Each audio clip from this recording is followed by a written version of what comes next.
Let's go. Good afternoon. Blessings to all. We are here today. Easy, give it easy. Counselor, you guys ready? We all ready? Okay. Yes. Okay. Okay. So we're all ready today. We have Counselor Navi, Counselor Paniagua, myself, Counselor Caldwell. We have Counselor Majoke, Monto, Williams, Jones Rouser, excuse me, and our beautiful clerks, and handsome clerk. Okay, yes, so I have item 8 by President Hudson. And before we get started, I also want to give prayers out to President Hudson and to Counselor Hogan. They are definitely missed. So we have items 8. Number 8 will be addressed on Monday. Item 9, Counselor Caldwell. Who's that? Parks. I don't know where she's at. We have 9 to 32. Let's go. We got a lot going on here. A lot of agenda items today. Tony Williams, Commissioner of Parks. How you doing, Councilor Pro Tem and councilors? Good. Starting off with agenda item number 9. It's an agreement for a one-week sports clinic. This is one of our summer clinics. It's a one-week clinic. It's been going on for many years within Parks. This gentleman is a former Chargers coach, and this is a program that Parks Department seems to love. Are there any questions on this? What's the age? What's the age? Give me one sec. Deputy Abbott can speak to that better. The age is 8 to 13. 8 to 13? Yeah. Your kids. Your kids, She right? wanna run. All right. No, you're right on time. You know. Moving on, agenda item number 10. Exemption.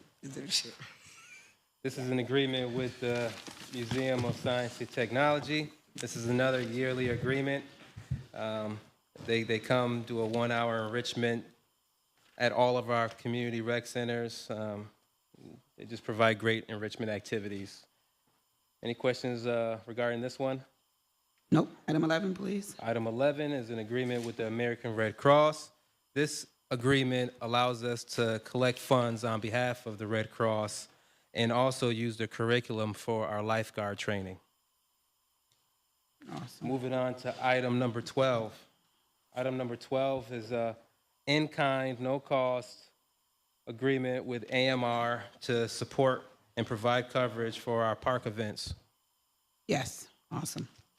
Perfect. All right, moving on to agenda item number 13, broadcast music for all of our parks. This is a copyright agreement, another yearly agreement, which allows us to use copyrighted music for our events and performances. Item 14. Item 14 is agreement with ENA to offer recreational services for activities at Eastwood Parks. An example of one of these activities is like a skate clinic at our skate park in Eastwood. Awesome. Item 15, please. Item 15 is, actually I'll let Deputy Abbott, you want to speak on this one? This is a newer initiative that Deputy Abbott has been working on, so it'd be best for him to speak on it.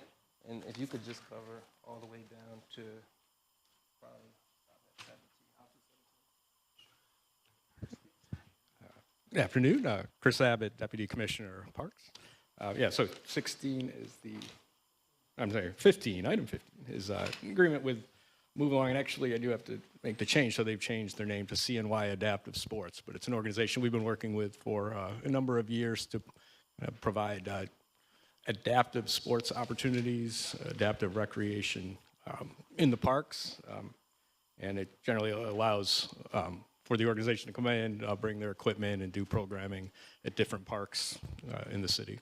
What parks do you go to, or you just pick all different parks? Wherever. For instance, in the past, we've had a wheelchair basketball program at the Magna Raleigh Center. We've brought adaptive hand cycles to the Creek Walk, to the Inner Harbor in the past. That's great.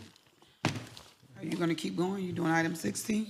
So item 16 is an application, if chosen, agreement with the Music Performance Trust Fund to essentially enhance this summer our Pops in the Park program with some funds available to add additional musicians, and as part of this grant, they reimburse by 50% the cost to bring musicians in for free concerts in parks. Okay, item 17. I believe the commissioner will be back for 17. Item number 17 is to authorize the purchase of an easy dump. What this is, an easy dump truck. This is a garbage truck. This will be used at the Parks Department to increase and enhance our trash collection within our parks. Not to exceed a total amount of $110,000.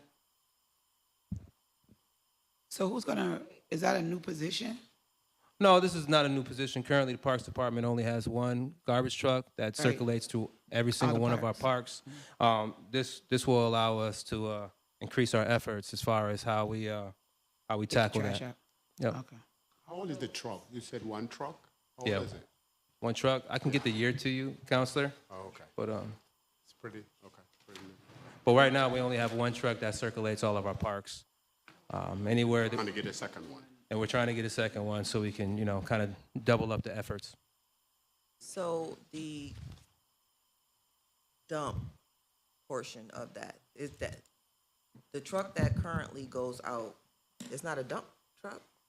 So this is an additional truck to complement our trash collection efforts. This is a used 2022 truck that we will also use the dump portion actually for, if it's not being used for trash collection, it'll be used to carry mulch and dump mulch. And it's going to be a benefit to the department for many different reasons. But right now that summer's kicked off. Okay, so this is not like the trash collection dump truck with the arm. That's what I'm getting at. I Oh, guess. no, one of those large Okay. scale, no. Oh, so just a dump truck. This is a dump truck. Okay. Yep. All right, moving on. Was there any other questions on that? No. All right, perfect. Moving on to agenda item number 18. This is the approval for a specialized ball diamond machine. This will help us provide better service to our fields. This is a nice machine that helps get our fields prepared. So is this now they can put the markers on the field? Is that what you're talking about? Absolutely. This preps the baseball fields and it has multiple attachments actually. So it actually does many different applications needed for field maintenance. All right, sounds good. Item 19. Item 19 is the approval of issuance of bonds from the 24-25 capital cycle. This will be used for, the total amount is not to exceed $208,000, and this will be used for a new roof on the John Dunn Ice Rink. Item 20. Item 20, also from the 24-25 capital plan. This is connected to item number 19. Would you like me to move on to 21? 21. Yep. Okay, no. Council Cole. Just want to point out, Commissioner, dog shelter money, zero balance after this, $200,000. $200,000. Correct, yep. It was not in the capital plan, we're pulling the dog shelter money. It's going to be down to zero after that, according to the documentation. Oh, absolutely. Yep. But just want to point that out. We had back and forth many months ago, it seems, at this point. Absolutely. Are you referring to the No, well, I'm good, just pointing it out. Yeah. We'll talk, yeah. 21.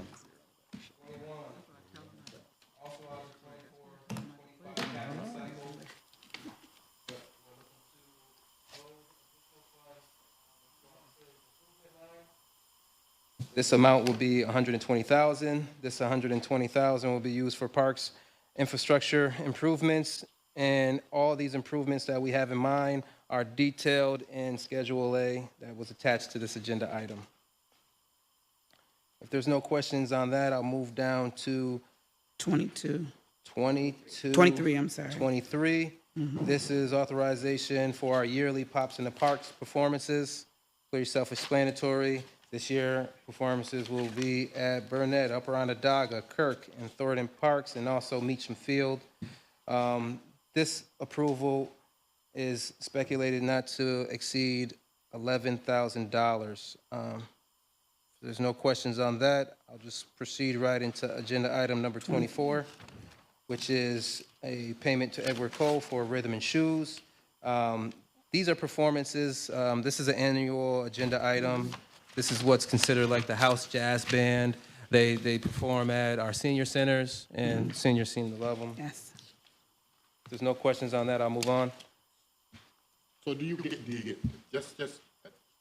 you get the shoes and then you give them to, or do they just borrow them? What happens? Rhythm and Shoes, I'll have to bring Deputy Gavin up for more. Yes. He took it to a whole nother level. I was in another world. Free shoes. Yeah. That was a good one, Joe. Yeah. I don't. Yes, yes, 25. Agenda item number 25 is an agreement with the waiver for CNY Art Store to purchase materials not to exceed $5,000. There's no questions on. No, Go this ahead. is good. Okay. Because I know at some of the parks, so this is going to be able to use at all the community centers, right? To be able to order their supplies, right, for summer? Or this is for the community centers as well as the art center. This is overall.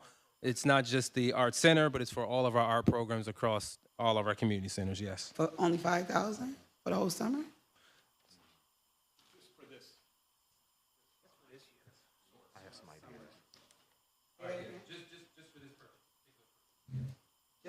this isn't like their supplies. This isn't all the supplies in totality. Okay. All right. Moving on to agenda item number 26. This is a waiver to purchase flagpoles from Fred's Flags for the maintenance and replacement and installation of new flagpoles in the Inner Harbor. This approval will not exceed $25,000. And again, it's for replacement of flagpoles within the Inner Harbor. Wait, what do you mean by flagpoles? Just the actual flagpoles that are in the harbor. The poles that we put up for, Yes, they. and how many poles? There's 4 in total, I believe. There's 4 over there? There should be more than 4. All the parks? This is for replacement in all of our parks, but the council was That makes asking more for. sense. Because I was going to say 25,000.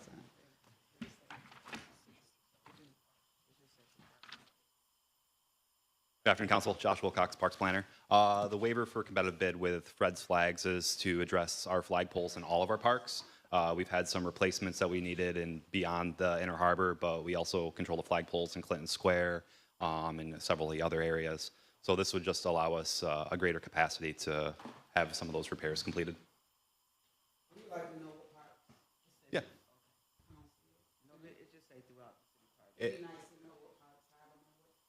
Which ones do not, and the ones who do not have them, I think it'd be nice for them all to have them if we're gonna do it. We shouldn't just emphasize one side versus the other. Yeah, All the this kids. isn't for any specific city park. This is, again, for every city park that we have. So this is a service that we'll use if we have a flagpole that has broken equipment and the flag's fallen down. We can call them, they can come in and fix that for us, but it's also for new installations as well. So we do have, But we don't have flagpoles at every city park. do not we? at every city park, no. Exactly. We don't even have an inventory of where we do have them. And will we be getting the new flag at any of these parks? Or is the new flag gonna be? Yeah, this would help us to install any new flags, including the pole, the foundation, the base that's required, so that we could put up something new. Well, I'm gonna hold this one until we get a list of the parks that you want to use this at. I mean, put the poles at, and I want to make sure that we know where the poles are and what needs to be repaired, okay? Yeah, I can have you a list by Monday. Thank you, I appreciate Thank it. We're gonna hold 26, you guys. And just a Yes, quick just until Monday. If you get it to me for Monday, we can move forward. Just for my, yeah, go ahead. Commissioner, just the $25,000 how many are projected to be purchased? Well, this What's is the quantity? This is a not to exceed amount, so. Oh, not to exceed, Yeah, okay. our department was given a little buffer so we could approach this as needed. But there had to be a quantity that elicit $25,000. Absolutely, and to the Councilor Caldwell's point, we'll get that information right back to you. 26, I'm hoping. 27? So we're looking at, just so I'm clear, we're looking for locations and quantity of poles. And Yeah, and just so we know, like, what parks have poles and which ones don't have poles, and then where you plan on putting the poles, just that. information. absolutely, no problem. All right, moving on to agenda item number 27. This is another yearly agreement, another yearly purchase, landscaping materials, seeds, bulbs. This is not to exceed $35,000 and to be utilized within the calendar year of July 1st, 2024 to June 30th, 2025. Any questions regarding this agenda item? All right, moving on. This is a waiver for the purchase of a replacement dehumidifier for the John Dunn Ice Rink. This purchase is not to exceed $115,000, and this would be a replacement for what is currently a dehumidifier that's down over at the John Dunn Ice Rink. Okay. Can we go back to 27 really quickly? Are these items that would normally be utilized by the greenhouse?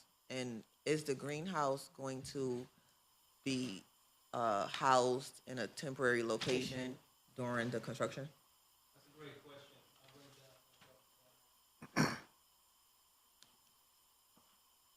That gotcha. So greenhouse question and these items. First, these items we do purchase outside of growing all of our plants in the greenhouse.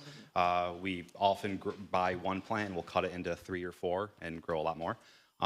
So this helps us to do that and fulfill any of the planting. There's actually a couple new things in here, like using insects, so for more of a natural kind of management system. And also for your second question, the greenhouse during the construction. We do plan on going into a construction that is going to put part of the facility down.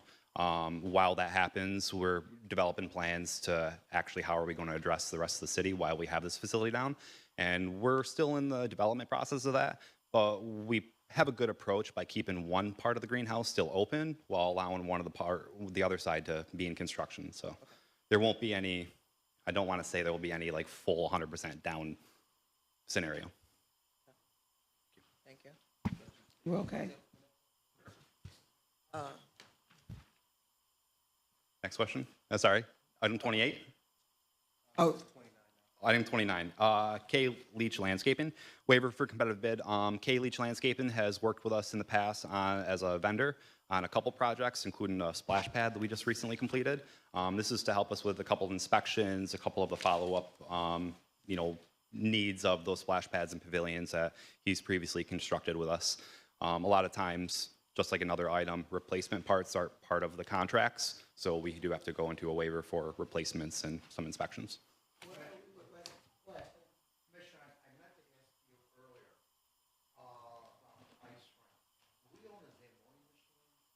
Of course. So, okay, we own one, I'll have to get that information back to you as far as how many we own. okay, I know over at Sunnycrest, they have 2 over there. I'm not quite sure what John Dunn has. But I okay. can get that information over to Yeah, the counselor. the condition, okay, thank you. In the condition? Yeah, the Okay. condition. Absolutely. Commissioner, can you also tell me where we are? I think it might be with the splash pad at Westmoreland Park. At Westmoreland? Oh, yes, great. I just actually had a meeting with one of our splash pad vendors a couple weeks ago. Jason Howard, luckily, was one of the people who have really put us, really gotten that into our attention. We're just expecting a cost estimate and a design, and then we'll be able to forward that along. But he talked to me yesterday, and that's incoming within the next week or so. Thank you. Almost the same thing you did at Washington Square at Westmoreland, the same size. Yeah, similar size. We actually have an existing footprint there that we can tie into some of the infrastructure and utilities. So we'll work with what's already there. But if we have to make any changes, we'll obviously, shop that out to the community and get some feedback. Thank you.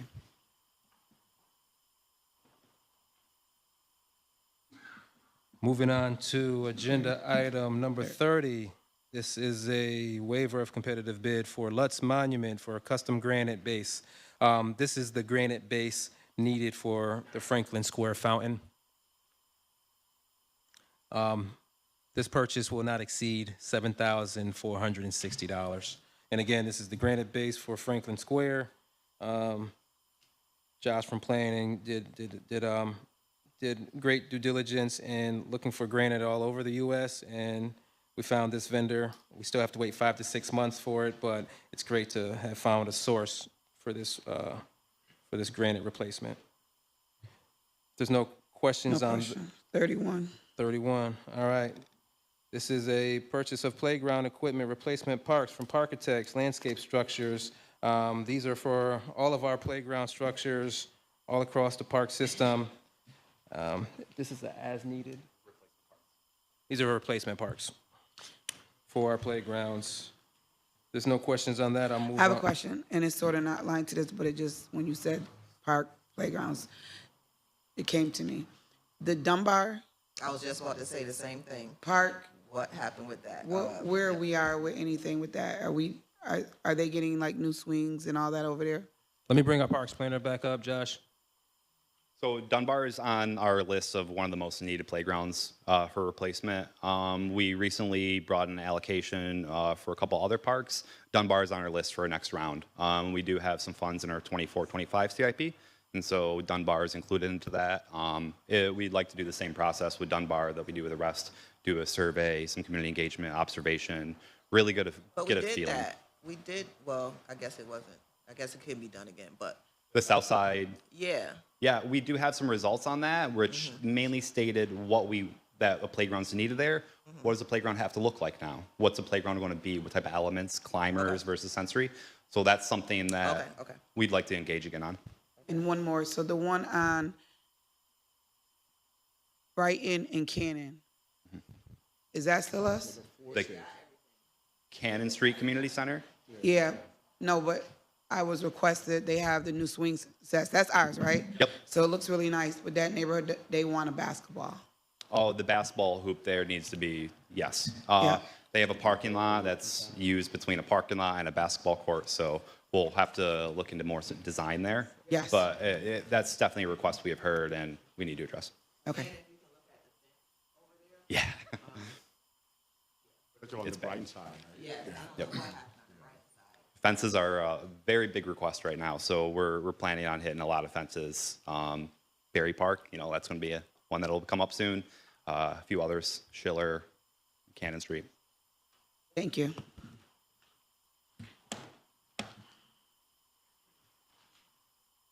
Agenda item number 32 is a purchase for turf services, golf course chemicals, herbicides, and consulting from the period of July 1st, 2024 to June 30th, 2025. This is a yearly agreement for those services. Any questions on this, counselors? No, thanks. All right, that's all our agenda items for today. Thank you, that was, On the Jubilee Park stage review. Yeah, Jubilee Park stage. Actually, we had a stakeholder meeting a week ago. And actually, you know what, Josh has been working really hard on this. I'll let him speak to it, but it's a green light all the way. There was a great consensus from the stakeholders on the rendering. They didn't even have any, yeah, we're ready to release, and we're ready to move forward to, putting this out to bid. Thanks. you had something? Jones Brothers? You had something? No? No, I'm good. I'm good. Sure. Okay, thank you, Commissioner. And Councilor Majoke. Thank you. I have item 33 to 56. Holy sheesh. Yeah, and then I was told that 42 need to be withdrawn. Yeah, okay. Duplicate, so just 42? get rid of it, yeah, duplicate. But we already did it. Okay.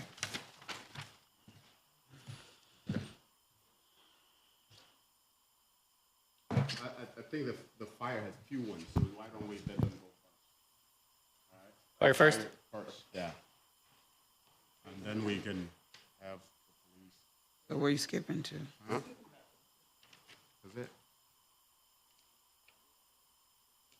No, this is police first. It's a police first? Yes, police first, All it's right, 33. I'm sorry. Let's continue with the police. Yeah, yeah.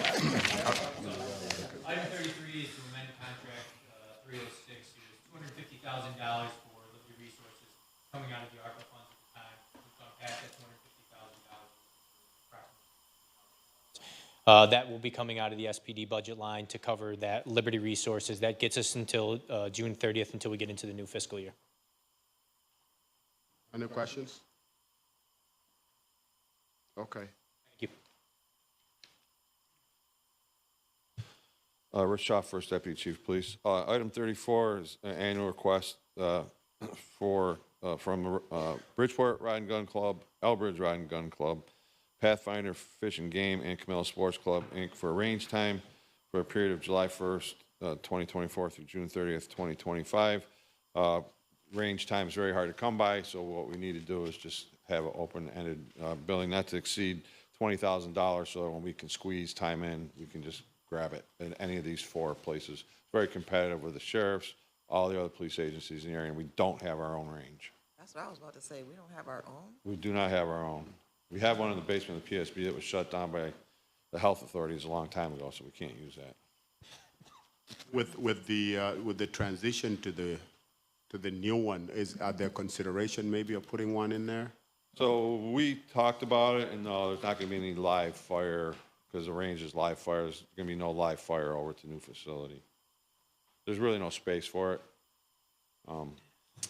But we would like to, we have these conversations often, and we would like to eventually find some way to have something, especially closer, right? All these areas are significant travel time from a half hour to 45 minutes away. I'm thinking with this place that you are going to, is it strictly for police or is it open to the community as well? They're all public facilities, Okay. they're private facilities, but anybody can join them. Yeah, because the reason I say that, if there was a facility that was built for specifically for you, for the department use, could it also be? Yeah, I mean, be, we've had several discussions on this topic. One of the ideas was a range that the police department would own, and we could rent out and make money off of it, but finding locations, finding funding, all the things, we're just not there with that yet. Okay. Any other questions? No? Keep going, Chief. Item 35 is to replace damaged uniforms in the line of duty for the upcoming fiscal year, July 1st, 2024 through June 30th, 2025, from Lewis Uniform and United Uniform. If the officer damages a uniform or their civilian attire in the line of duty, then the department will give them a chit to go get it replaced. So this is in addition to the allowance that is given for uniform. So the allowance is to maintain uniforms, but you actually have it damaged. Chasing somebody and you rip your pant leg on a fence, or officers will be lighting flares and catch the bottom of their pant leg on fire or something, then anything in the line of duty that causes damage to uniform, this is what that covers. Chief, how many uniforms is each officer given? Officers are not given any uniforms. We're required to buy all of our own uniforms. They have to buy it in their Yes. pocket. The Sheriff's Department has a quartermaster system. Other agencies have a quartermaster system where you just go swap them out when you need new ones. We don't have that. Okay. All right. 36. Item 36 is a rescue phone. Incorporated, it's a hostage negotiator throw phone for the Crisis Response Unit.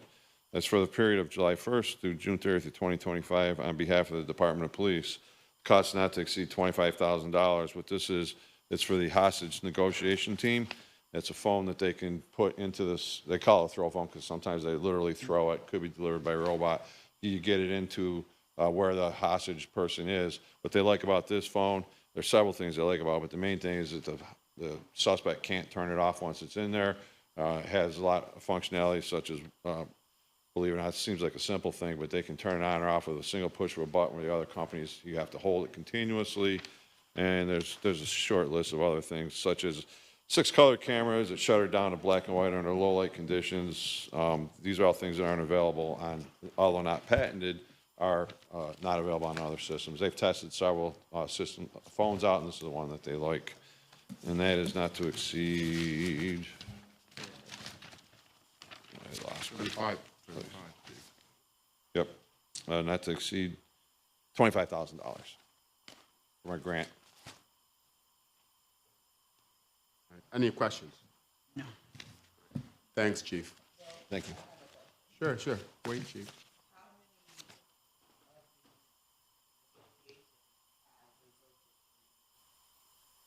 You guys communicating with someone in a house or so?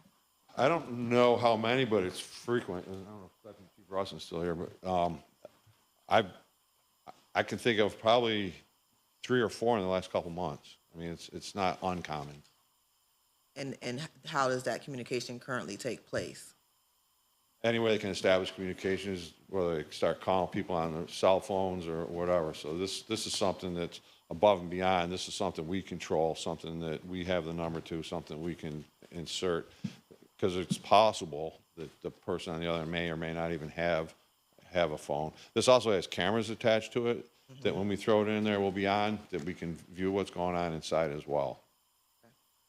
And Chief, just along Councilor Joe Rauter's point, this could also be used for somebody that is dealing with mental health issues and is right. That's exactly what it is. It could be extended to other. Yes, sir. Right. Yep. Yeah. Yep. It's just for another line of communications, for the hostage negotiation team, which does the negotiators. And in the, I guess your test process, has there been like I hate to say it like this, but you know how the cars, they do like a dummy test and like crash it and stuff, like can they damage it in any kind of way? It took 25 minutes.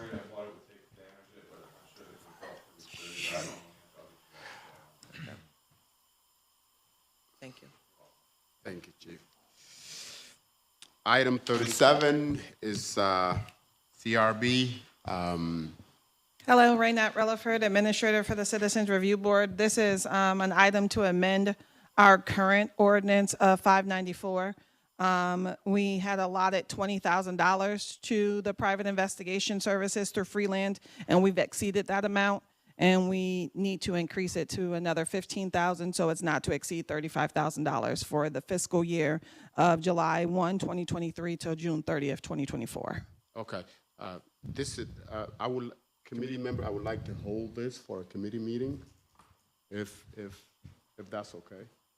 All right, we'll reach out and with dates and time. This contract, what she have, I mean, it was in the 23-24 budget. She's using that, what is it, 15,000 from that budget year. Yeah, And no, I get it. But we have outstanding invoices that need to be paid before the end of the fiscal year. So just trying to make sure we cover that.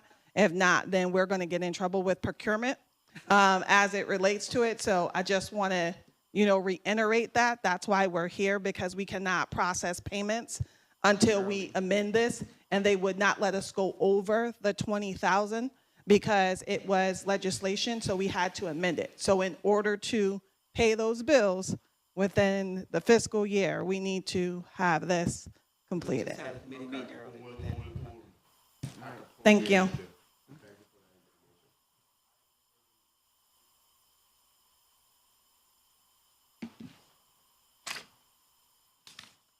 Good afternoon, Council. Rick Kisselstein, Executive Deputy Chief of Fire.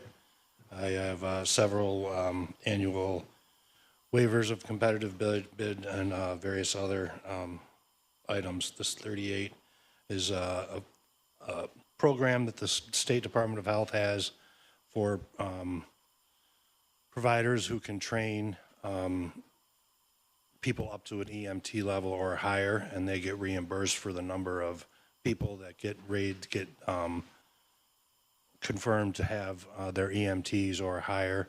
Syracuse Fire Department is one of them. So every time that we have one of our firefighters completes the EMT program, we get a partial reimbursement through the state. And this is to accept the $70,000 that we're asking to be reimbursed for our previous classes. All right, you have somewhere else where we can accept more $70,000? All right. Just along those lines, how are the EMTs that got into accident doing? Are they all right? The members? They're doing well. They're doing all right? well. We just recently had a class about a month ago finished up. There was, I think, 10 people, 8 of them from the community. that participated in that class. That was an outreach class. And then, of course, our last recruit class, we had our 26 that completed the EMT. Well, 26 completed their EMT or higher. Thank you. Any other question? 39? 39 is an agreement with the two doctors for medical services. We have to work as EMTs and paramedics. We work under another license. This is the doctor's license who we work under. And they also provide consulting services for our emergency medicine. Any questions? Chief, do these doctors also pertain to be your physicians for the fire department when they go like yearly checkup? It's just No, this is just for the emergency medicine portion okay. of That's it. good. Clarify. Thank you. Yep. 40 is an agreement with Father O'Hara. He's been our chaplain for the fire department for my entire career plus.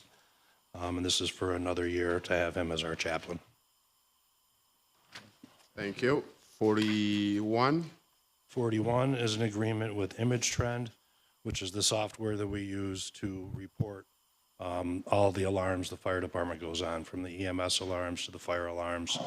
It's a mandated reporting, and this is a system that's generally widely accepted as one of the better ones, so we want to continue using it. Okay, so this is a renewal. Yes. Okay.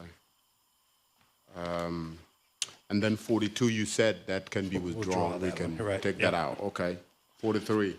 43, this is PS Tracks. This is for an annual subscription to manage our operational checks, to check when we check for our SCBA, that's our breathing pack, our vehicles, station inventory, the controlled substances we use on our in our medical bags.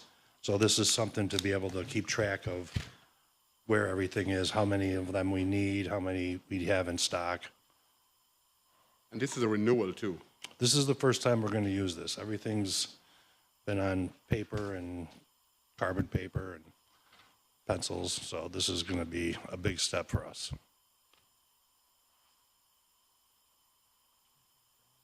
Number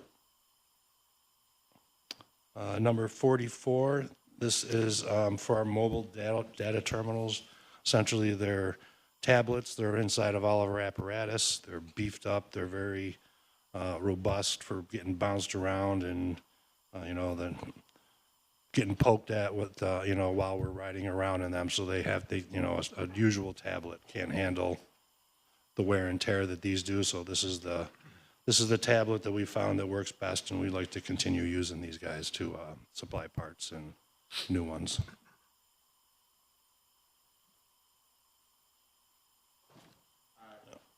I want to go back to 43 to just find out, with all of this, were they all sporadic? And you were trying to bring them together, or was there any other mechanism that you used to keep everything together? Or this? It was all done on, like I said, paper and pencil, and they were scattered. It becomes difficult to track things when there's a problem and go back through these, because it was hard to, research where certain issues started developing or where we came up with shortages, because it was antiquated, because we're using, paper and filing cabinets and stuff like this. This will make it so that we can actually focus on, find any issues or shortfalls. Okay, so you would, probably with this, you would scan in the old, would you transfer the old system into this, or would you be just starting from scratch? They claim that they can get some of our old stuff into there, but I'm assuming that anything older we'll probably have to continue to look through filing cabinets for, but at least this way we can stop adding to the pile and start making it a little more user-friendly. Be nice to have something that would have the capacity to help the staff at least modernize stuff. Yeah. 45. 45, this is with an agreement with Andrew Vendetti, an annual waiver with Syracuse Fitness. He maintains and repairs all of our fitness equipment, all of our ellipticals and our weight machines that are in all the firehouses. Each firehouse has a workout area, so everybody can, stay fit. They're working 24-hour shifts now so that they can, stay in shape. Questions? Can I go back to 43? Go ahead. One more time. Go Sorry, ahead. Chief. My apologies. I was looking at 43 and 41 and kind of your two software components, and was wondering if, what the coordination is or was with API prior to putting these on an agenda. The image trend, number 41, we've been using that one probably close to 10 years now. Like I said, this one is relatively standard across the board. A lot of departments use this. The reporting is mandated, and this makes it very simple for us. So I guess it wasn't really vetted through API because we've had it longer than that. I am pretty sure that API is aware of the PS tracks. I know City IT wanted to vet it and make sure that it wasn't gonna, create any, security issues. But this is specifically aimed at fire and EMS, so they understand the equipment that we're going to be trying to keep track of, the jaws of life and pulleys and ropes and nozzles and things like that. Yeah, and I've got no objection to either piece of legislation. In fact, I think that the PS tracks is a really great step forward for you all. But organizationally speaking, and we've got Nico back there who wants to jump in, but we've been talking about the coordination of software purchasing and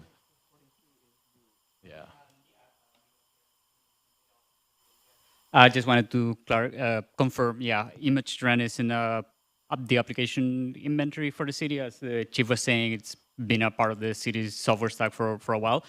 PS tracks, we have been in conversation with the fire department. Right now we're trying to figure out the single sign-on, the integration to be able to access and safeguard the data is all in place. So we're aware of both of these items. Thank you. Thank you. What's that? Yes.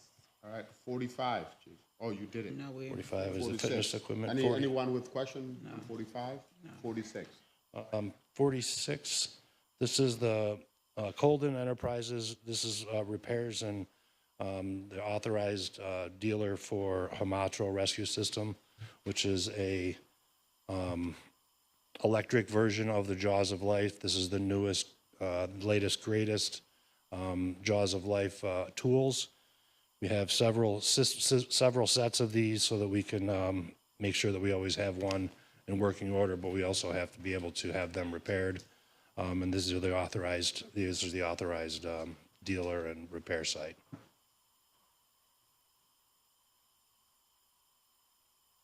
Any questions? Okay, so we're down to 47. Firematic is the company we deal with that repairs our turnout gear, which is the suit that the firefighters wear when they go into fight a fire. When we have tears in them, we have wear. Some of the Velcro gets torn, things like that. We send it to these authorized dealer to repair it and make sure that it's suitable to be used in firefighting.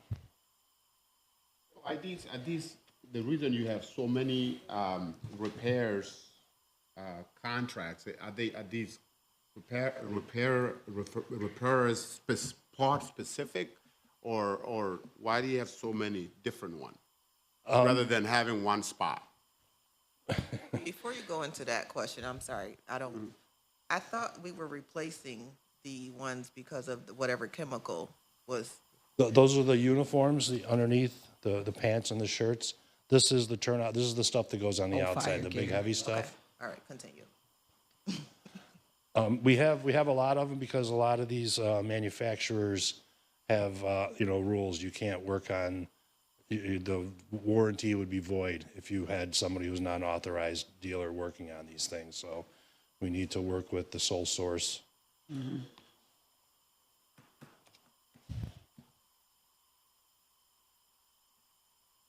Other questions?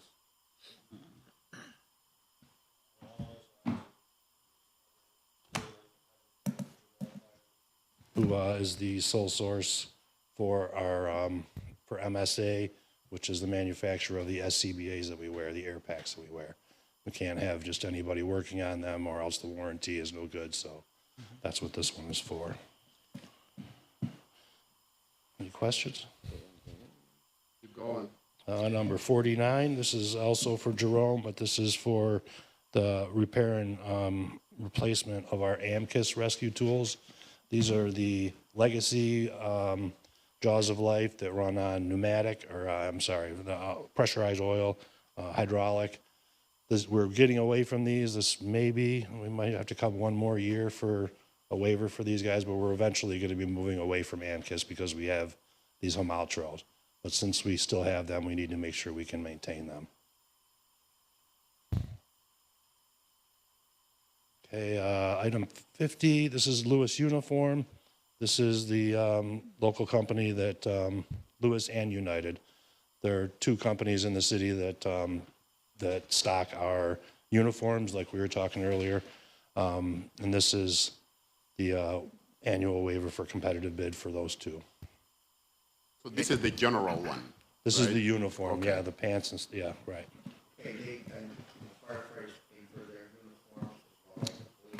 Firefighters get a stipend every year to pay for some of them, and they're required to keep them up, so. Okay, and all the gear is supplied by the fire department? The outside gear, yeah, Okay, that stuff thank is you. supplied, yep. And these will be the new ones.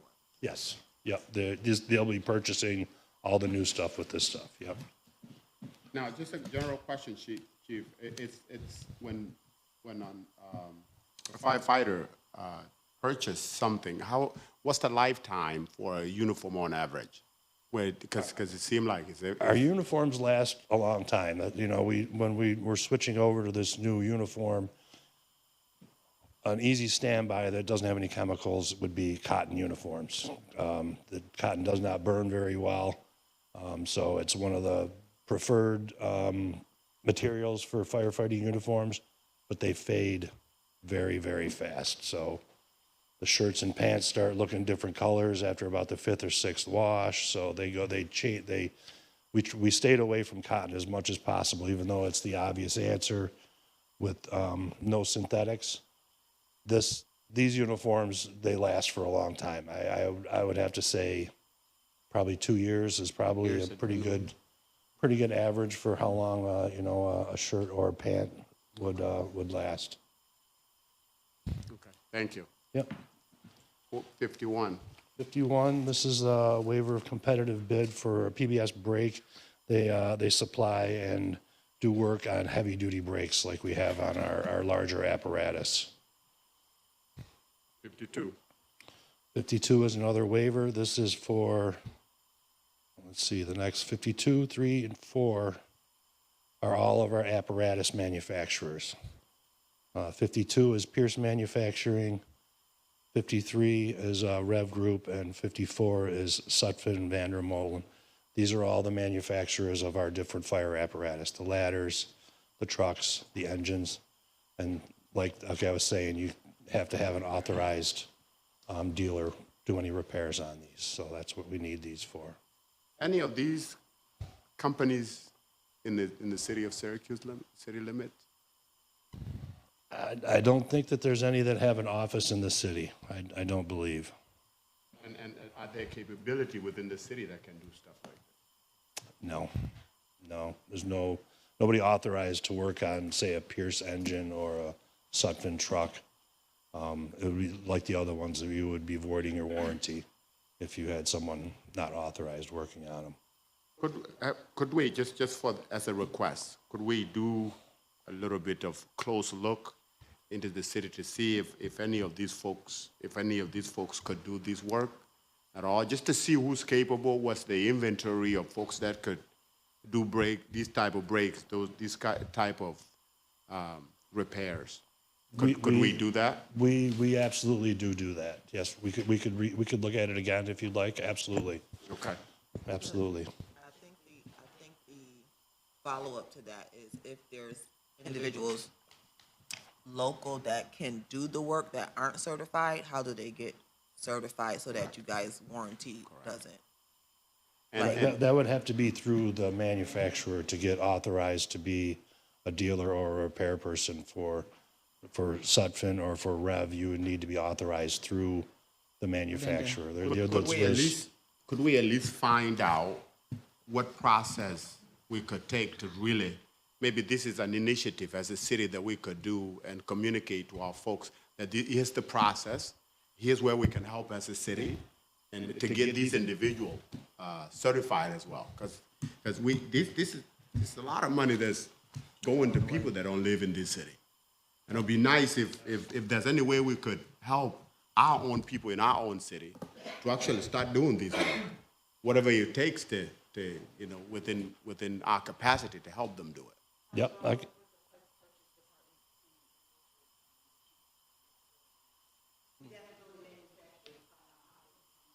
Yes. Yes. Right. That would be great. Yeah. That would be great. That would be great. I think everything else is relative, so. 56, you're gonna say it? Yeah. 55, 56? Yeah. Do Go I ahead. say? Go ahead. Anything else you want to add, Chief? We good? We can try to get local people to be able to help out on the repairs of the rigs. Okay. Item 55 is with United Radio. Again, these are the sole source for Motorola radios, which is what our department, our county uses for emergency communications. Thank you, Chief. Thank you. Any questions? We're all set, right?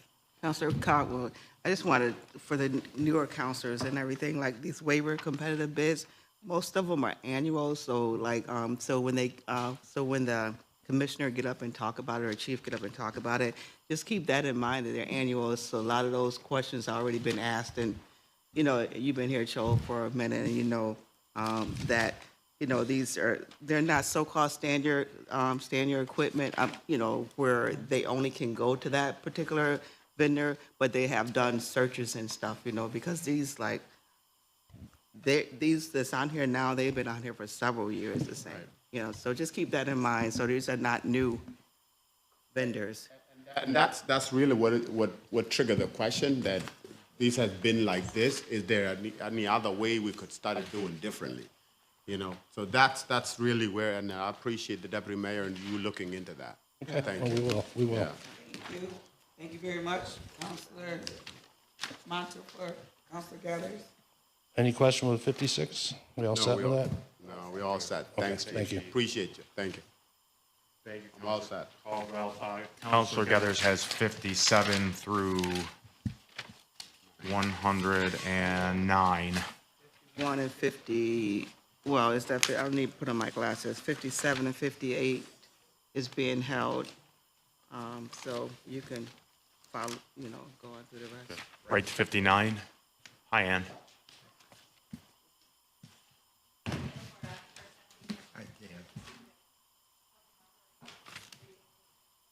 Yeah, 59 we'll start with. So 59 is the sweeping program. We are going to have a public hearing on Monday, July 1st.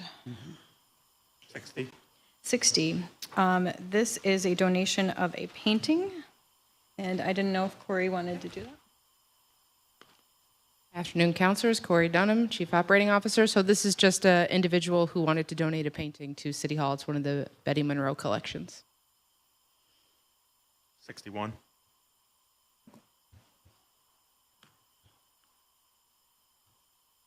I'm going to let Neil present this one.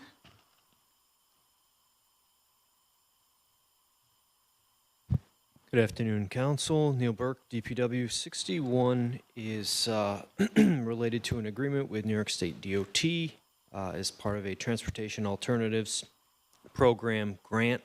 This is going to allow us to update some striping on Lodi Street. This is an 80-20 match, and this has been before you previously. This is just to update the agreement as we move forward in the process. Do they know when they'll start that, Neil? The goal is to start at this construction season. And we've had a number of outreach meetings, TNTs, you name it, we've been there. Good. 62. Thank you. 62 and 63 are the bond authorization for the parking garage rehab program. And Corey, do you have Or can you make available to us the structural reports from CNS? The structural reports, yeah, Yes, absolutely, happy great. to send them along. I think, I'll have to check, 63, I think might be a typo. It says 2324 instead of 2425, so I'll check to see if the error was in our letter and we can submit a new one. And then 58, the clerk mentioned was held. I think 58, 62, 3, 4, 5, all in all, we're talking about $3.25 million for parking garages. I reviewed some of the financials that you provided, and thank you for all those documents. But I'm going to request from Councilor Geathers that we all sit down and have a larger conversation, a public forum on all these items, because I think that they're all tied together. So, Katie, so what we'll do is I'll talk to Amir, but we'll hold 58. Well, 58's held. Let's hold 62, 3, 4, and 5 for a committee meeting. Yeah. Perfect. Thank you. 66.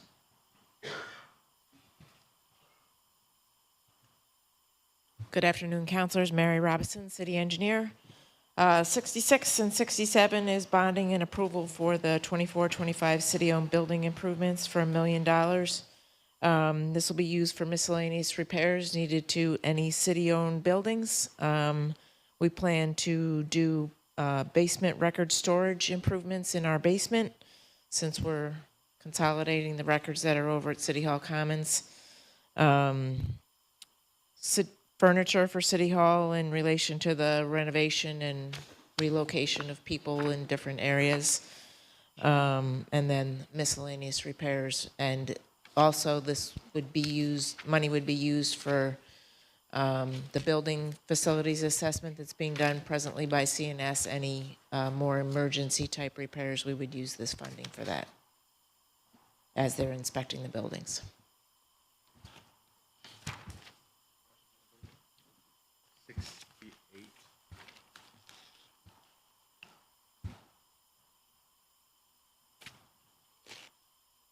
Thank you. It's going to be a long run of waivers. So 68 is for the asphalt plant, and it is parts and equipment for repairs on the asphalt plant. Are we fully up and running with asphalt this year? Yep. Yes. 69. So this is for Cummins engines, and it's repair service for all of our heavy-duty trucks. 70. So this one is hydraulics, also for all of our trucks and equipment. Purchase of hydraulic repair service and parts associated specifically with hydraulics. 71. This is Five Star Equipment, and they are who we get the John Deere equipment from. So when we need repairs to John Deere, we have to go to the John Deere dealership. 72. Hackers Packers, very similar. We get parts and repairs done for Packers. We go to the dealership.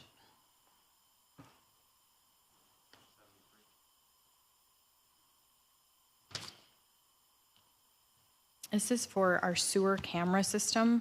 We utilize J&J equipment for this. So when one of our sewer cameras breaks, we need to go back to them for repairs. We got 74. So this is for traffic signal parts and services. So lots of different parts and pieces with the traffic control systems, and these are the vendors that we use for that.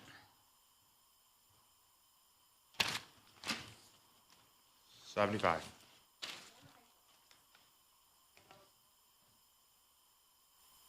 Parts for our heavy equipment, and this is for New Way equipment. 76. So this is for the pay stations. When we have services that are needed, they break down, we need to have a contract to work with these vendors to get them up and running as soon as possible. Do we have a list of what's working, what isn't working, where, like, the actual maintenance list of the parking meters? And I asked that just because I had recently 2 that just wouldn't work for me, so I was wondering. Did you report those locations? Yeah. Okay. I'm sure I can get that, but we've been in really good place because we replaced everything. So I would I would have to talk to DOT and get that for you. 77. Okay, so brake parts. So this is for brake parts and brake shoes for all of our large vehicles. And this is PBS sales and service. Ready? 78. This one is Penn Power Group for repair and parts for our transmissions for heavy trucks. 79. This is for emergency repair of fiber optics. So something happens that either cuts or damages a fiber optic line, it can, there are many times that service will be shut down here at City Hall or wherever, and we need to get that fixed immediately. And these are the contractors we use. 80.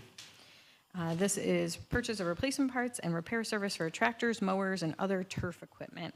And we use professional turf services.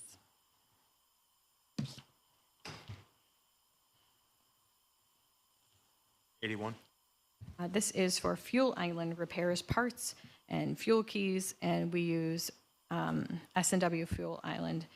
And as you know, it's not just DPW, it's police, it's fire, it's everyone that fuels up there. So we have to get those fixed immediately when there's problems out there. So, and basically, this agenda right here is just basically repairs and getting the trucks ready for seasonal stuff. Is that what it is? Whenever anything breaks, fixing it is pretty much, yeah. Yeah, in a typical year, do you usually make it to the cap? And I guess part two would be, how much of an increase in all of these are we seeing year over year? Not much. If it's something that's really something I should bring to your all attention when we put it on the agenda, we call you guys and let it, if it's like over 100,000 or something like that. But if it's 10,000 or so, if it's something that I should bring to your attention, I'll do that. Thank you for doing that. I mean, I can say, back when Jeremy and I presented the budget, he took great pride in the fact that his budget didn't really change much. So. It didn't change much. It's the same. Very similar. Okay, keep going, Ann. So we did Fuel Island. 82, I think, Ron. Yep, 82. I'm gonna need a desk up here soon. Safety Clean. So this is used oil collection. We do oil changes, obviously. We gotta dispose of the oil properly. 83. No questions. Oh, okay. Good afternoon, councilors. Ken Towsley, Street Lighting Manager. Item 83 is looking for, without competitive bid for various distributors, Spring City, for decorative fixtures, Kearney National, also known as Habco for our aluminum and our bases. Von Roque is our solar lighting company. Simcon is the sensors that we put in the lights.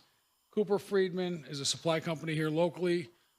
With them, over the last 12 to 18 months, I've gotten 3 bids from 3 different distributors, Wesco and Graybar.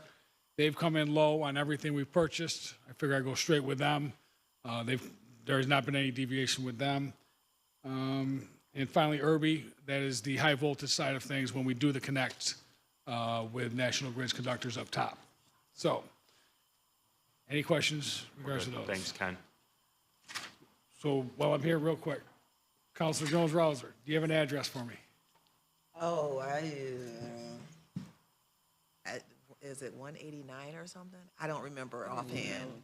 Okay. Yeah, I sent it. All I have is Cannon Street, so I don't know where we're looking at exactly. Oh, it's Ostrander. I'm sorry. It's on Ostrander, but I'll get it to you. Okay. Okay. I'm sorry. All righty. And you're all set up in Arlington, Joel. I'm all set. My man. Appreciate it.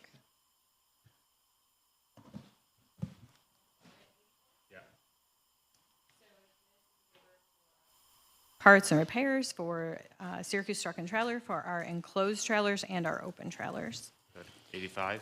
And that is a waiver of competitive bid for disposal of hard fill at TH Kinsella. This is when we break open the road for our sewers. Ken, 183. Sorry. So disposal of hard fill from sewer digs. And is 86. Yes.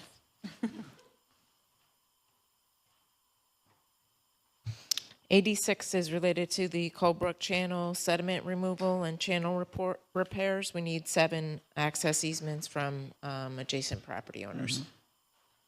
87.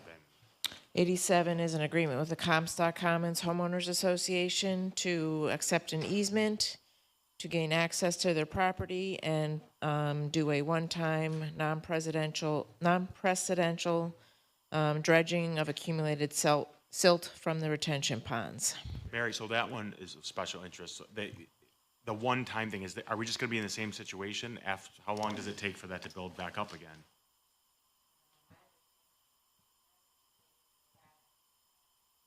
The ponds in over 20 years. And it's written in their agreement that they are responsible for maintenance of the ponds, kinda but we meeting are halfway agreeing here, to do right? it this one time. Well, that's what I wanted to know. The 12.5, is that the full amount or? No.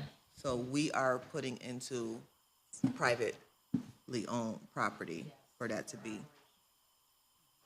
I just want to say this, with this has taken forever.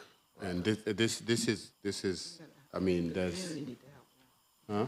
No, I'm just. Yeah, this has taken forever, and I'm just so happy that it's at least is moving somewhere. I think. Well, I want to know something.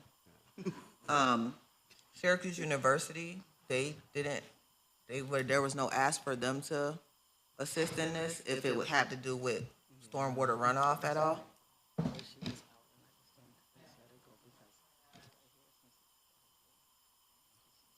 I mean, a lot of it too. The runoff into this is coming from the Xavier Wood. It would be anything upstream. Right. So a lot of it would. It's a very large watershed. Right. Upstream. Mary, do we have any idea what the city portion going to be? We're about to go out to bid. I really don't want to release the cost estimate. Okay, cool. Sounds good. That's just, Next, Jimmy. I don't believe that. you don't believe what?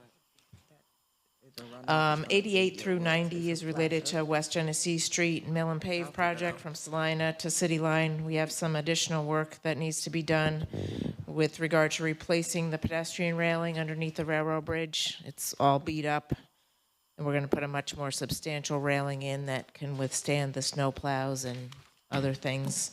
And also a traffic signal pole that was knocked down. We're going to replace that, and some additional sidewalk work that doesn't meet ADA. And we got additional TIP funding, so we're only kicking in a 5% local share. 89. That would be 88 through 90, because we're doing amending the bond, agreement with DOT, and project authorization. Okay, 91 then. 91 through 93 is another TIP project, East Brighton Ave paving improvements. This is to add the construction funds in the amount of $8,569,000. We have the 80% federal reimbursement. I expect to get the 15% Marchicelli, but we don't have that secured yet, so I anticipate I'm going to get that and come back to you for the extra 15%. But right now it is 20% local share. 94, 95. 94, 95 is related to sediment removal project in Furnace Brook at Elmwood Park. This is related to Tropical Storm Fred in 2021.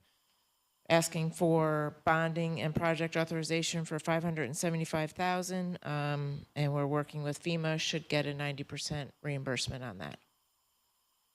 97.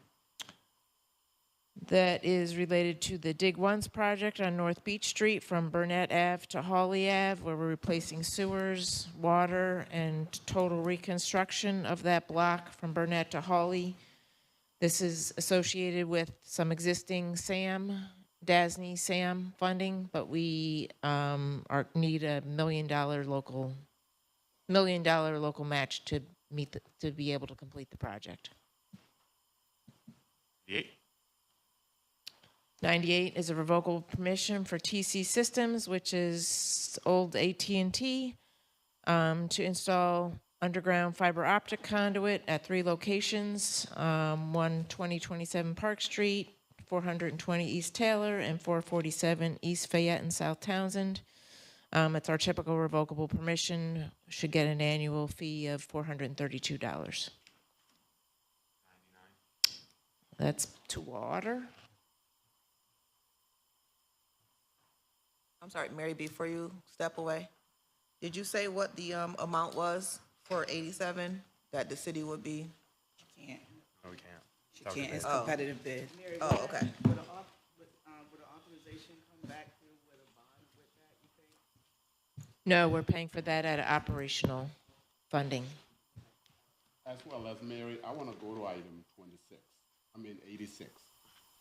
86, there, with the Colebrook, with this side being to the most south side, what about the area around Cordova and We're going to be Springbrook Ave? cleaning from Seneca Turnpike south to City Line. Seneca Turnpike, that cut off. I believe Does that include Cordova? Yeah. Area? Seneca Turnpike? Because that's north. Cordova is. That's all is over here by the. Fillmore. Yeah, and that area is a serious one, and that's part of a serious conversation we have had for a couple of years. Is that part of Springbrook, not Colebrook? I'll have to look into that. So Yeah, 'cause if Cordova. it's going south, I don't think it'll be Colebrook anymore. So, so could you find out for us? Yeah. Because that's another serious area that really need attention as well.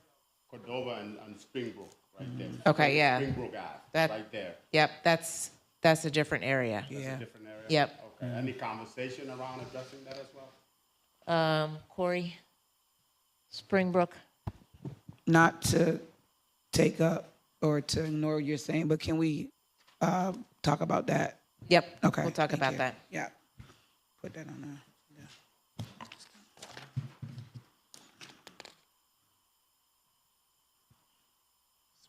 Good afternoon, Joe Awald, Water Commissioner. I have items 99 through 109. Run right through them, Joe. We'll All stop right. you if we have to. So 99 is our annual agreement with Onondaga County Soil and Water as part of our filtration waiver for our ag program. Any questions? Number 100 is for standardization on 3 different hydrant manufacturers so we can standardize parts and pieces and maintenance throughout the city on our hydrants. Any questions? 101 is a waiver for underwater work, which is specialty work for cleaning of our intake screens in Skinny Atlas Lake and at Woodland Reservoir. 102 is a waiver for emergency pump purchase. The pump goes down, we need to purchase one in emergency conditions, so it's a quick purchase to get the system back up and running. 103 is a waiver for services to perform maintenance on our SCADA system, which is our remote eyes and ears on all of our equipment our pump stations and other facilities. 104, waiver to perform emergency underwater services. This is in addition to, different than the intake cleaning. This is in case we have some underwater specialty work that needs to get done at the intakes or at the cribs. Number 5, this is a waiver for purchase of chlorine chemicals with JCI. JCI has been routinely the only one that can deliver the product on time. Any questions? 106, waiver for Kinsella to accept our spoils. So if we have to excavate and the spoils we have from our excavations, we have to get rid of at the landfill. All right, 107. Waiver for backhoe repair services. This is on our Case equipment instead of Caterpillar. Case, so we directly deal with Monroe, which is our vendor. 108 is a waiver for Ross valve maintenance and service. Ross valve is a specialty valve. It's proprietary. And 109 is a waiver for safety clean for our used oil for all of our oil changes and equipment. Any questions on any of those? All right, thank you. Councilor Montefort, Councilor Hogan. Owen, we're going to hold 110 for a committee meeting, correct? Good with you? Okay. Hogan. This item has been on the agenda for a while. Councilor Hogan agreed, and I appreciate your help coordinating that. I can also speak to number 112, if you're willing to hold on 111. Special permit, Jake is not here, that's why I'm here to speak on that. Special permit to establish auto repair on Wolf Street. I know many of you are familiar with that. Planning Commission recommends approval to the council. 3 people spoke in favor, none in opposition, and that's obviously to establish and legalize an existing auto repair use. Perfect. I want to thank you for working together with a lot of our businesses, with Mr. Chido, and to establish good working relationships and keeping our business here in our community. Thank you. Sure, I'll pass that along to Jake and his Thank team you. in the zoning office. Thanks. So on 111,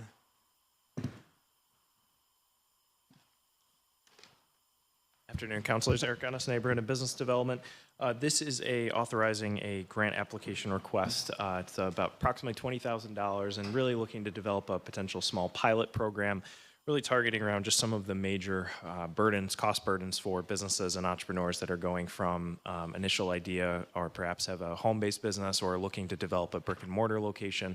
So would like to be able to have a program that can help deal with some of those initial burdens, such as costs of permitting or electrical work or some of those things to actually move into a permanent space. So right now we're just in the grant application stage, but the hope is this could potentially build into a larger program and a larger initiative. thanks, Eric. Sir, Eric, are we going to get this word out to a lot of our businesses? So In terms they of know the, it? well, so the hope is that it's a competitive application process, but if we are successful, then what we would ultimately do is develop a process where we could help with entrepreneurs that are interested in the program to then help facilitate them into more of a permanent brick and mortar space. Okay. Right now, at this point, just because it's speculative, because we don't have the grant money, we're just Okay. applying at this stage right now. Okay, thank you. Is this going to be like a citywide help? I So should say that's- it's not targeted to a certain area. Right now, we do not have any geography targeted. It's one of the things where, the hope, we realize $20,000 will go quickly for these types of things, but the hope is that this really kind of shows progress and momentum and creates an opportunity for there to be future funding initiatives. Right now, we don't have a targeted geography, though. Thanks, Eric. Sorry. Councilor Monto for Councilor Monto.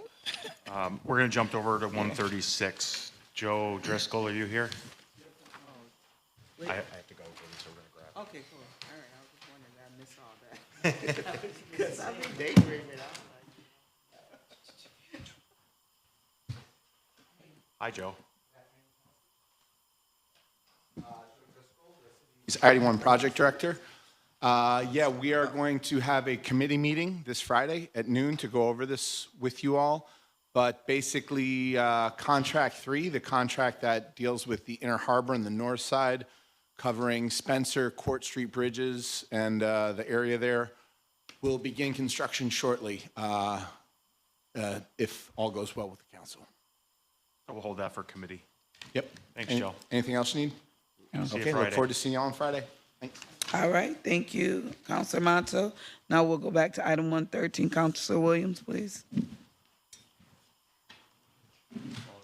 Thank you, Councilor Caldwell. I've got items 113 through 120. Joe Barry. Yes, good afternoon. Good afternoon, councilors. Joe Barry, First Assistant Corporation Counsel. So, I think you can hear me. There we go. Joe Barry, First Assistant Corporation Counsel.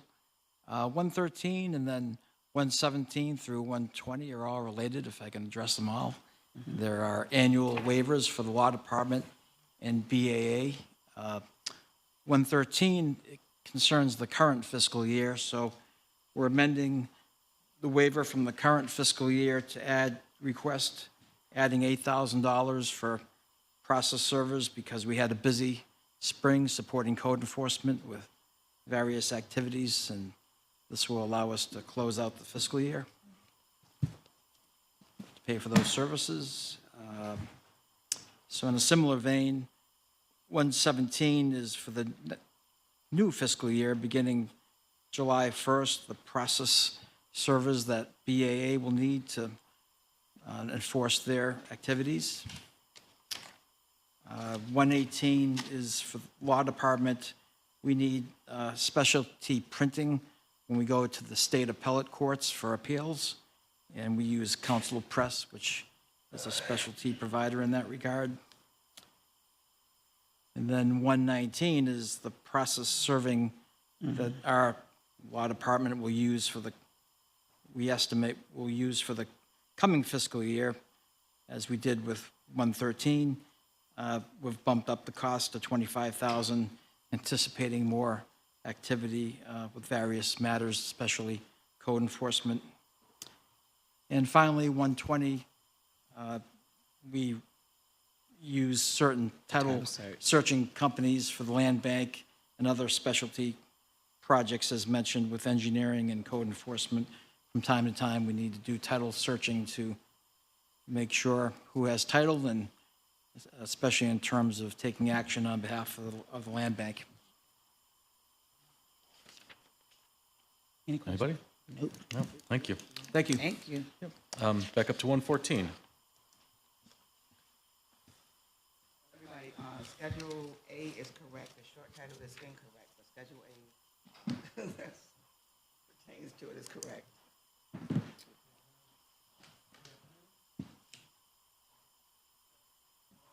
Here for the water department, 114 is to amend the water rates by 2%. Like it was stated that the title is wrong, but the attachment is correct. What? It was in already in the budget. That was the assumptions being made for the budget for fiscal year Correct. 25. Okay, Yes. that was, yeah. I'm assuming same with 115. That was the assumption built into the budget. Correct. Any questions? Rashida looking at me.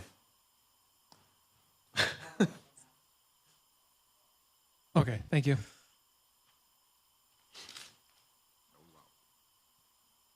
We're all set with that? Oh, yep. Huh? 116. What's the problem? Is there a problem? Are you done? Yeah. Oh, I thought you wanted to go back to 116. No, we didn't go through 116. We Yeah, went yeah. 114, 15, and then Mike. Okay.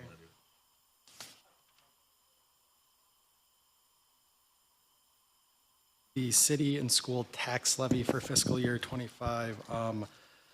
On the letter, there was, the page from the budget book was included as an attachment. So, the total assessed values, tax levy, tax rate, matches everything from the budget book. The one thing is in the budget book, it's rates per thousand. So the decimal point, moves over a space to the right. On the letter, we're listing the tax rate as a percentage. But, this is everything that we went through the budget hearings on. And, the city increase is about 7.3 million, with the rate going up slightly. And then the school levies going up $500,000. And because of the increase in assessed value, the school rate is actually going down this year. And the combined tax rate is a 2% increase. So even though the collections are going up, that's really a product of the increased assessed value. So, great job for Matt OJ and the assessment department there. Any questions? Good, thank you. Great, thank you.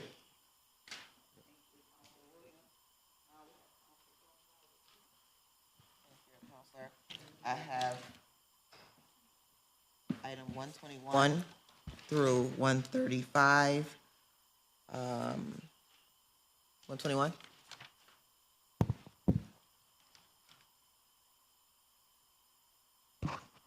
Good afternoon, councilors. Jen Tiff, Director of Strategic Initiatives. 121 and 122 are related. 121 is an amendment to a previous ordinance that we had passed last year to appropriate ARPA funds for our community broadband program, otherwise known as SurgeLink. This would add an additional $1.4 million to that appropriation, bringing the total to 4.9. And then the companion piece is 122, which is to amend the existing contract with our broadband service partner, CBN LLC. And that would be to add funding to include that additional 1.4 that we just talked about, as well as a grant from New York State in the amount of $10,812,004 to their contract so that we can execute on that new grant. And I know I was able to speak with a few of you before the meeting, but we did actually, just in the last couple of days, get word from New York State that we have, in fact, been offered that grant. So we have an incentive proposal that in hand that they are anxious for us to sign to accept that. So these items are a bit more time sensitive than they were in the past. Anybody have any questions? Great job, Jen. Thank you. Yeah, we're really excited. It's a really, I think, bold move for cities, but more and more cities are actually reaching out to us to ask us, not just in New York State, but in all other parts of the country too, about, you know, how we undertook this and what it means for, you know, for communities that need access to this vital service. Jen, I'll talk with you offline and then we can Okay. regroup for Monday. Great. Thank you. Thank you all. Okay, items 123 through 130. Nope. So for foreclosure, 123 through 131. 131. Yep. Majority of those items, well, all of those items are being held, but 130, we do know that this individual has been in contact with, so are we withdrawing that? So we'd like to withdraw, and Kimon Jordan, NBD, we'd like to withdraw items 123, 124, and 130. So these individuals have applied for a tax trust, which has been approved. That's great. All right. So the remainder of those will be held for now. Okay, thanks, Kamal. All right. 132, anybody here for land bank?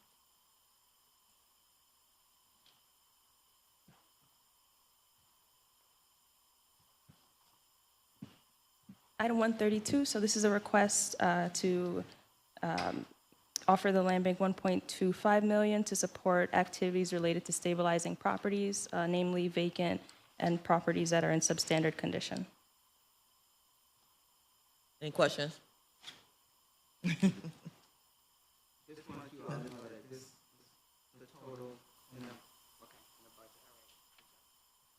The total, No, 750. you're saying this amount is not a brought up, thought of amount, it's the amount that was approved in the 24-25 Budget, right. 50, right. Thanks, Kamal. 131? 133. I'm sorry, 133. I'm looking at it, it's at 131. Sorry, Tanya. It's because it's got 131 circled. Good afternoon, Tanya Eastman, Director of Neighborhood Grants. This request is to amend Ordinance 139, which is with Blueprint 15 related to ARPA funding used for the Children Rising Center. We're requesting an extension of the deadline from June 30th through December 31st so that Blueprint 15 will be able to enter into an agreement with Syracuse Housing and really secure the necessary additional funding. Does anybody have any questions? Okay. I don't think there's any questions for this right now, but we might want to have a committee meeting also. Okay. Okay. Thank you. Yep. 134. All right, good afternoon again. Similar to Owen, filling in for Jake Dishaw. So 134 and 135, these are both encroachment requests. 134 is related to there's a series of site improvements that a property owner is seeking to make. However, they do have a existing canopy that encroaches into the right-of-way that requires approval, as well as a sidewalk that's being proposed as part of the project, and that also will encroach in the right-of-way. So these improvements do require Common Council authorization. The second item, this is going to be a outdoor seating area that is going to encroach in the right-of-way on South Salina Street in downtown in front of the Days Centennial Plaza. So that request, both of which have been reviewed by zoning staff as well as other departments. So it's gone through the necessary approval channels, but does have to come before the council for approval. Okay, so I could not see the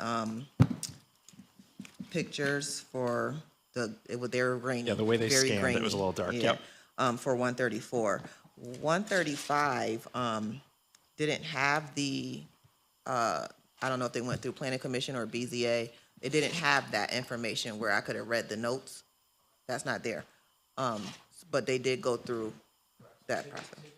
Encroachment, and I know there's a minor and major category, but typically that will go through necessary channels with city staff, and then Yeah. it's the common council that we usually vote and authorize Okay. for encroachment. So those, unless there's other waivers or variances, typically don't have to go through the planning commission or the Okay, BZA. just wanted to check on that. Also, The other party, Is point, this- Counselor, is they normally say no one spoke of in favor of or spoke in well, they didn't go through that process. That one didn't go through that. Because there's really nobody, really like it's fabulous, big buildings and construction spot. I just looked down that line. It's a different procedure where because there isn't a public hearing that's triggered or required, there's not that public comment procedure or process here. But it was vetted by numerous city departments through the normal process. And then as part of that, for encroachments, it does come before this body for approval. So my other question Alright. was, is this building historically or locally designated? Yes. Located in that South Salina Historic District. So it didn't, I'm just trying to figure out where did it need to go before it got here? Yeah, So that I don't, Go ahead, yeah. so it didn't go to historic preservation either? So, you know what, I left my notes are back. So one of the things I can do is let me get a clear understanding of what the requirement was and what needed to go before the Landmark Preservation Board. That typically Landmark Preservation would have any purview here. I'll confirm that and get back to you and be able to share more information before Monday. I know it was looked at and considered by city staff. The only thing is just this is a right-of-way related item instead of making a physical change to the Days building Okay, itself. so it's non-conforming and they probably don't have to go through all of those channels. I just need to know that, okay? And they just mainly go through the department, which is in the back, if you. I looked for it. that- No, it wasn't there. Yeah. For mine, for that one, 135? Say, there was the application and then the city comments that go through our software. You know, it's from the various departments, and just to be clear, the permission it's not open where, you know, like the encroachments where there's such and such spoken favor, such and such spoken. No, I'm not Yeah, looking for just that. wanna make sure. Okay. Yeah. It hasn't gotten there yet, right? Yeah, it's not, It's going past it? right? Is it because of the rezone? Any rezone has to do with it? Yeah, I'm talking about 135. It didn't have that. Okay. Joe? No. You know what, Joe, 135 didn't have a review, and maybe I could have caught that, you know, so you could see the review. Yeah. No, it wasn't. I'm looking at it now, and I can just reach out and have them submit it and send it out to the council. Yeah, Site. it's oversight. But maybe just to give you for the benefit of the new councilors, the encroachment permission process is related to the city's right-of-way. So think of it as our property rights, the same way if you had a neighbor. And adjoining properties cannot, on their own without our permission, go into the city right-of-way. There's some instances because of historic construction where there'll be encroachments that are just a few inches across the line, and that comes up from time to time, and our office usually issues a letter saying, because it's historic, we don't have a problem with it. Then there's minor and major encroachments which come before the council. They don't have to do with zoning because they're in the public right-of-way. It's not really on private property. So the council, as the entity having final say over the use of city property, has to grant permission for the adjoining private property owners to put something in the right-of-way, whether it's a canopy, a stairway, et cetera. We have a standard ordinance that governs that. We basically say you can put this in the city right-of-way, but you're going to indemnify the city if it causes any liability. And it's also revocable upon 30 days' notice. If for some reason we say, things are changing, we need the right-of-way now, you have to leave. But in order to vet it before it goes to the council, as Patricia was mentioning, there's a review process of the various city departments that are impacted, such as engineering, police, and fire. And you see them in the comment section. They sign off so that you can see if they have any concerns. That was what my main question was. That's missing, so I didn't. Must have been an oversight, but yeah. We can get Thank that you, for Monday, yeah. everyone. Thank you. I had a question on 134 on 6 North Street. So is that an architecture firm? I'm not familiar with the actual Okay, details. 210 North. So, Yeah, you if you know know, the I saw details. pictures of it, but is that being utilized? It's, so the way the language is written with the legislation is that it's the landscape architect that's basically designed the entire plan, and I think that was part of the request, is that you see the Terry Horse landscape architecture. Right. That's the design professional that has been hired by the property owner to come up with the site improvements. So that's why they're listed here, but it's owned separately by a private property owner who owns But that it's property. not, there's no business in there now. It is, so it's a company by the name of Industrial Tire. It's a tire retreading operation, and they have an office use within that building, but they've been a long-standing property owner in that neighborhood on Hiawatha and 6 North. So it's just an office, they don't retread tires in that area? There's in the back of the property, there is a retreading use that is compliant with land use requirements and city zoning code, but the business has been around for many, many years. Okay, all right. Yep. But, so that's the property owner, and then they hired the landscape architect, which is who's listed in the application. All right, because I didn't see the name of the company on, when I looked at the photo of the business. Yeah, I think it just, they have an LLC that owns the property, but essentially that's the business. It's a business that we've been working with, and we've got a good relationship with them. Okay, thank you. Thank you, everybody. This meeting is adjourned. All in favor? Second. Second. Let's go.